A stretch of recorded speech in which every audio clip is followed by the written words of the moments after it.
Hi, everybody. I'm here with Paul Henthorne, and we're talking recruiter enablement. So, Paul, thank you for joining me today, and give us a quick introduction. Thank you, Adam, for having me. My name is Paul Henthorne, as you introduced. I am currently the Senior Director of Talent at Welltech. We are a Ukrainian originated company that builds health and fitness apps for consumers. So we've had a really exciting growth story, and we're now on the next iteration of our existence. My background is 20 years now in talent acquisition, sort of half of that in agency and then half of that being in-house, always with growth tech firms, barring a sort of 2-year stint in digital media. Right. So you've seen this from a lot of different angles. So what's recruiter enablement to you? Yeah, good question. So recruiter enablement, I've started calling it internally TA ops, but recruiter enablement to me, I think, just wanted to start taking some learnings from other functions. So enablement is how can you get the best out of the talent acquisition function?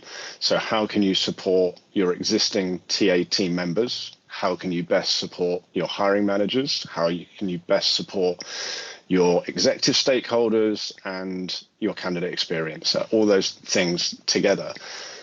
So recruiter enablement kind of spans all of it for me, and I've started to look at talent acquisition as almost like a sales funnel. So where's the marketing aspect of it? Where's the sales aspect of it? Where's the user experience of it, and how can we improve it? So it's everything from the process and the technology, all different parts of that journey, through to the collateral. What are we putting out there for marketing? What are we we're always competing for talent. So what have we got when it comes to battle cards and talent intelligence? Where do we look at our talent pools based on a whole raft of factors, from tax and costs and opportunity costs of using employer of record to hire a remote employee versus one in an existing hub. And then it starts to build into, I guess, a little bit bigger as to where do we grow? Where do we open offices? So for me, it's all encompassing of the entire talent and employee journey. Wow, yes.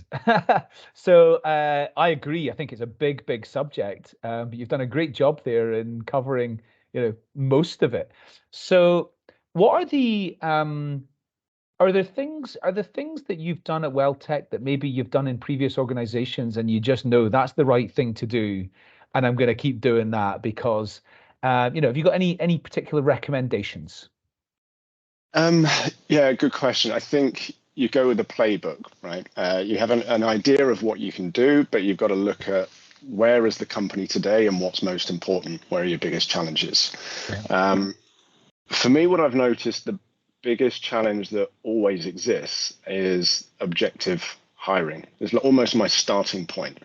That objectivity reduces things like bias, but also improves your diversity and inclusion initiatives that you have as well. So it's all well and good having a target on the number of diverse candidates perhaps you might want in your funnel, but how do you really make it an objective hiring decision?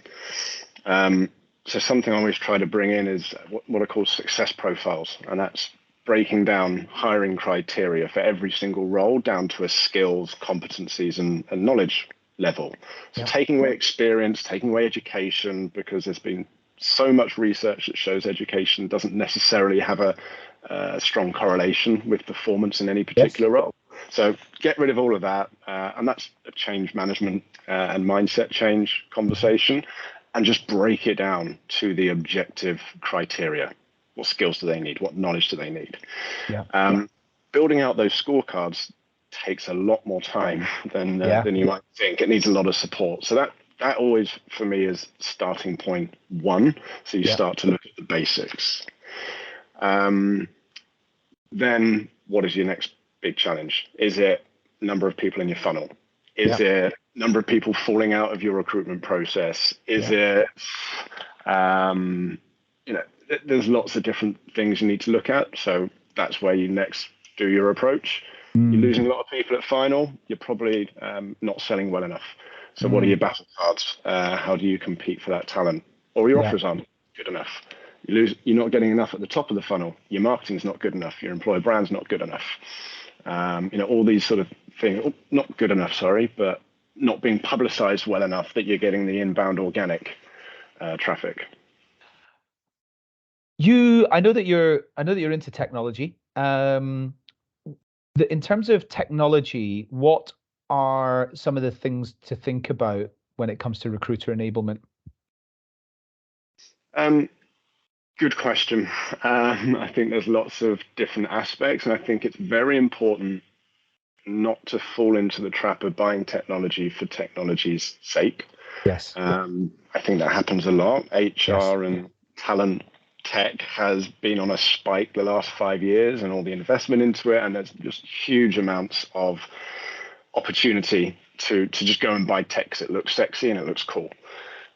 I think you have to start with your people, your process before you get to technology. That's why it's always the third one in the systems build.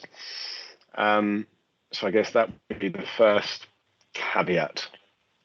Beyond that, how does it all plug together?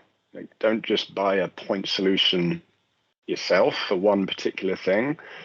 What is your finance team doing? What is your HR team doing? How can it all plug together? And that becomes some of your criteria, because it's all big, nice, pretty ATS that works really well for you, TA, congratulations.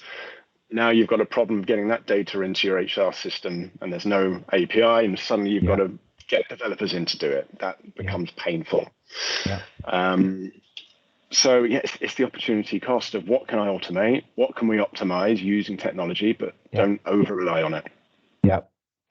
Absolutely. Great note of caution. Paul, thank you very much for taking the time to join me today and give us some of your thoughts on the subject. I really appreciate that and look forward to seeing you again soon. Thank you, Adam. Great to speak. Take care.